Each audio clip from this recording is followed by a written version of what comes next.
My name is Howard Eber, and I don't mind telling you that as a Jew standing up here on this altar, surrounded by these crosses, Don't let it go to your head. I can't shake the feeling I'm going to get struck by lightning at any moment. I've been asked to say a few words on behalf of Frank's friends, a task that I really feel quite inadequate in undertaking. There are just so many of you here today who are a lot more qualified to do that. See, I can't tell you any anecdotes about Frank's love of fishing or Harley Davidsons. I can't tell you about his love of soft-shell crabs or beautiful women. I can tell you he loved brightly, often distastefully colored sneakers, though.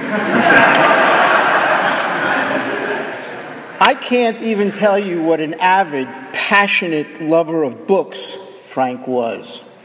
I bet many of you didn't know how much he loved to read. I didn't until a few days ago. See, I was not one of that select group of insiders who shared those experiences with Frank. I was part of a much, much larger group. A group who packed Sears Funeral Home yesterday, who filled this room here today, this sanctuary today. So I'm here more as the embodiment of the fellowship of men and women whose lives have been forever changed by this man's recovery from a hopeless state of mind, body, and spirit, and the effect that he had on those whose lives intersected with his, however brief or extended that interaction was. How many of us here, when presenting a situation or a crisis to Frank, were met with, "Have you prayed today?" "Trust God," or "Pray and look away," or were asked by Frank, "Did you bring God with you?" I can't tell you how many times I heard him say those things to me. And what I realized was he was not telling me what to do. He was not giving me directions, except for the first couple of hundred times he said it. What he was doing was merely pointing out, was merely reminding me of a fundamental truth for us. For those who have joined or seek to join what Bill Wilson called the fellowship of the Spirit. And that truth was this: the moment that we bring God into the picture, the dynamics change. That power that brought us this far, that power that brought us to it, will absolutely get us through it. Frank taught me a great deal about discernment, about knowing what God's will for me was and wasn't. He taught me that if I sought to live by certain spiritual principles of tolerance, compassion, patience, humility, forgiveness, love, and goodwill for my fellow man, that I would find serenity and peace of mind and contentment. That when faced with uncertainty, I was to ask myself if the action I'm considering taking violates any one of those principles. And if it does, it's clearly not God's will for me to do that. Now, I can tell you that if Frank was standing here right now, I could practically see his face and hear his laugh and say, "Howard, I never told you that." You're just giving me far, far too much credit. And you know what? He probably didn't tell me that. But that doesn't change the fact that I learned that from Frank.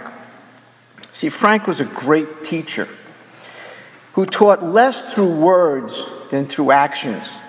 Yeah, I learned that from him. I absolutely did learn that concept from him. But it was by his personification of those principles, by his living example of applying that process to his everyday life. In the same manner, Frank taught me it was okay to talk about God, that I was not to be afraid or ashamed or reluctant to do so.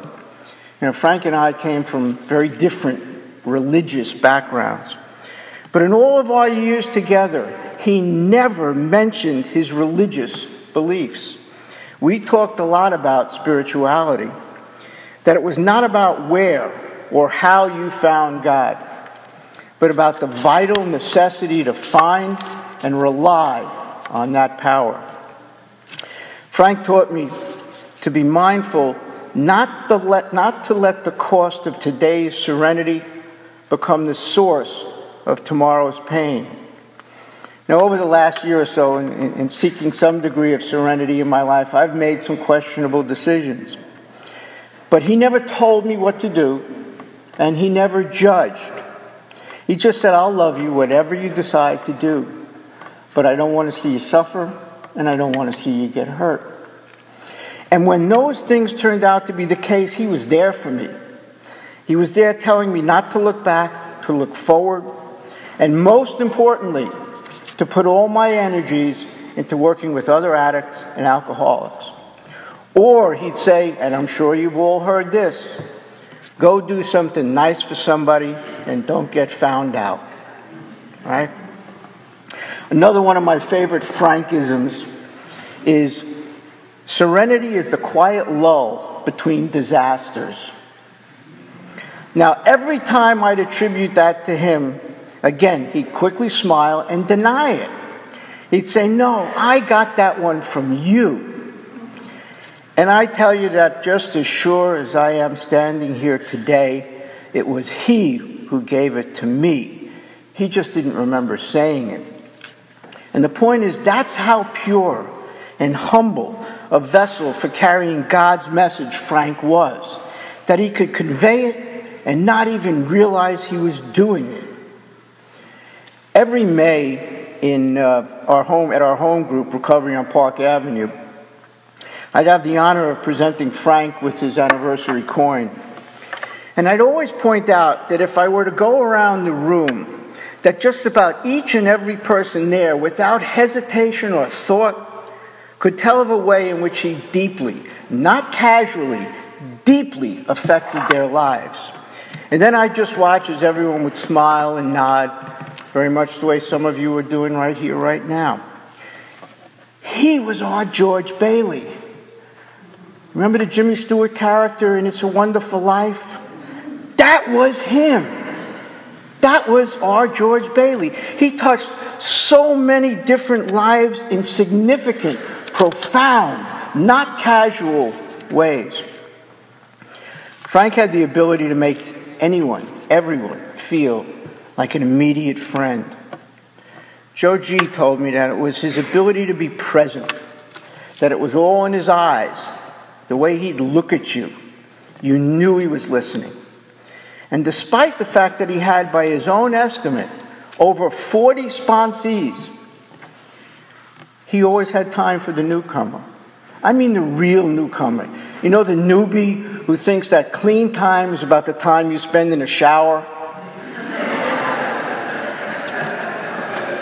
He always paid them special attention. He always tried to make them feel a part of us rather than apart from us. I can't tell you how many people in the last few days, when I asked to tell me a Frank story, began by saying, the first time I met Frank, and fill in the blank. That's how strong a first impression this man made, that no matter how many years have passed, we always remember the first time we encountered this extraordinary individual. Let me wrap up with a little story. A young girl with her family spent her vacation visiting the great cathedrals of Europe. And she was very taken by the beauty and the splendor of the stained glass windows as the light shone through, the sun was shining through, bathing her in warmth and light. So she asked the tour guide, who are those figures in the stained glass? And he said, they're the saints. So when she got home and her teacher asked her what she did on her vacation, she said, I saw the saints. And when the teacher asked, who are the saints? That little girl, in her magnificent innocence, said, the saints, they're the ones who let the light in. Now, I believe that God works through people. So he put Frank Striano in my life. He sent this man, this saint to let the light in for me. And just as Frank let that light in for me, he did so for so many others, so many of you here today. So I say to my sponsor, to my mentor, to my spiritual advisor and my friend, I love you, and I will miss you forever. My days will not sparkle nearly as much without you here. So thank you. Your job is done here. Rest easy. We'll take it from here. May God bless and keep you all. Thank you.